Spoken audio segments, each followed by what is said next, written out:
নমস্কার, আপনারা দেখছেন Edutech Tanmoy channel. Government of West Bengal finance department থেকে বিজ্ঞপ্তিটি জারি করা হয়েছে। তারিখ হচ্ছে 27শে মার্চ 2024। ভোটের জন্য পশ্চিমবঙ্গ সরকার বিভিন্ন রকম ছুটি ঘোষণা করেছে। এই টেবিলে 7টি ফেজে কোন কোন জায়গায় ভোট হচ্ছে এবং সেদিন এনআই অ্যাক্টে হলিডে ঘোষণা করা হয়েছে। টেবিলের একেবারে শেষে চলে যাচ্ছি। দেখুন, 2 নম্বরে বলা হয়েছে সমস্ত সরকারি অফিস, শিক্ষা প্রতিষ্ঠান, কর্পোরেশন যে পার্লামেন্টারি কনস্টিটিউয়েন্সিতে অবস্থিত সেইখানে যেদিন ভোট হবে সেদিন ছুটি থাকবে।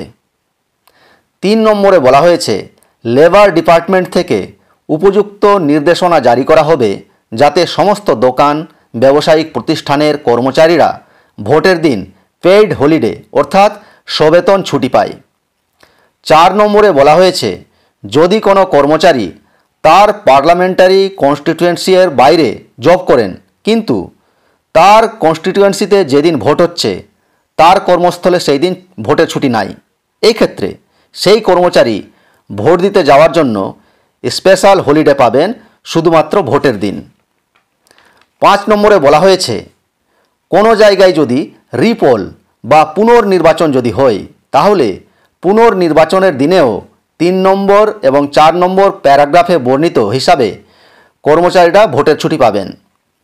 6 নম্বরে বলা হয়েছে ভোটের আগের দিন অর্থাৎ P-1 ডেতে ওই লোকসভা কেন্দ্রের অন্তর্গত শিক্ষা প্রতিষ্ঠান, সরকারি অফিসগুলি লোকাল হলিডে হিসাবে বন্ধ থাকবে।